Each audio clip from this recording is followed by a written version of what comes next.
এখন তো মত প্রকাশের স্বাধীনতা কি, যান বাঁচানোর স্বাধীনতাও থাকছে না।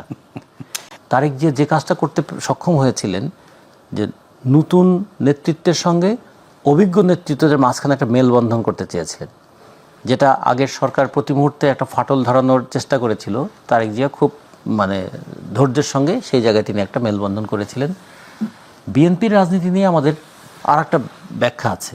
বিএনপি কী ধরনের রাজনীতি করে, আমরা বাসদ কোন ধরনের রাজনীতি করি, সেটা আমাদের কোন জায়গাটায় বিরোধ।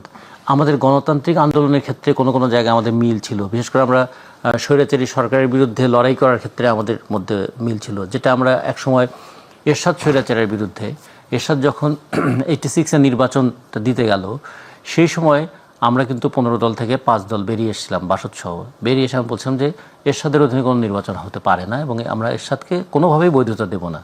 সেই সময় কিন্তু 5 দলের সঙ্গে 7 দল, মানে বিএনপির নেতৃত্বাধীন 7 দলের আবার এই জায়গায় একটা রাজনীতির ঐক্য ছিল যে আন্ডার এরশাদ নো ইলেকশন, এই প্রশ্নে আমরা কিন্তু আবার রাস্তায় ছিলাম।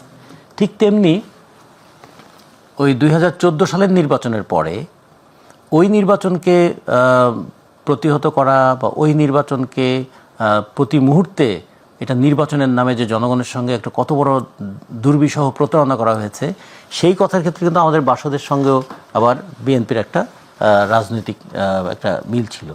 কিন্তু বিএনপি একটা বুর্জোয়া শ্রেণীর দল, আমরা একটা শ্রমজীবী মানুষের দল, এই ক্ষেত্রে আমাদের রাজনৈতিক আদর্শের অনেক পার্থক্য আছে। ভবিষ্যতে এই পার্থক্যগুলো হয়তো আরও দৃশ্যমান হবে। কিন্তু তা সত্ত্বেও রাজনীতিতে একটা রাজনৈতিক সংস্কৃতি থাকে না।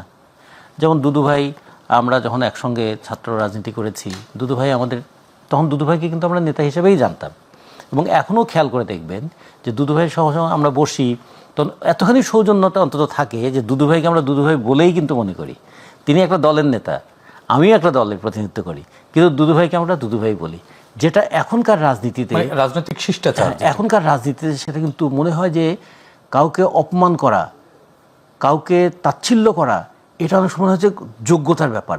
আমরা বিশেষ করে এইবারের অভ্যুত্থানের পরে, অভ্যুত্থান যাদেরকে কেন্দ্র করে মানুষের আবেগটা কেন্দ্রীভূত হয়েছিল, তাদের ব্যবহার, তাদের বক্তব্য, তাদের আচরণ, তাদের বডি ল্যাঙ্গুয়েজ এমন ছিল যে মানুষকে তো বটেই, প্রতিপক্ষকে কতভাবে হেয় করা যায় তার একটা প্রতিযোগিতা নেমেছিলেন।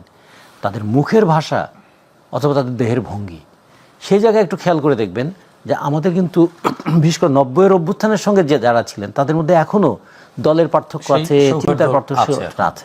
আমরা মনে করি যে তারেক যে এই দিকটাতে একটু খেয়াল রাখবেন যে রাজনীতিতে বিরোধ থাকবে, রাজনীতিতে প্রতিপক্ষ থাকবে, কিন্তু প্রতিপক্ষতা কখনো যেন প্রতিহিংসার রূপ না নেয়, যেন যে কোনো অপোজিশনকে অ্যানিহিলেশনের জায়গায় নিয়ে দেওয়া না যায়।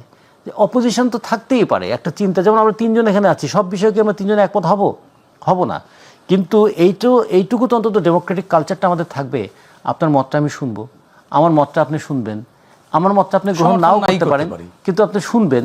আমাদের বাংলাদেশের রাজনীতি থেকে এই জিনিসটা হারিয়ে গিয়েছিল এবং সাম্প্রতিক সময়ে যে ভয়াবহ একটা বিপদের মধ্যে মানুষ আছে, এখন তো মত প্রকাশের স্বাধীনতা কি, যান বাঁচানোর স্বাধীনতাও থাকছে না।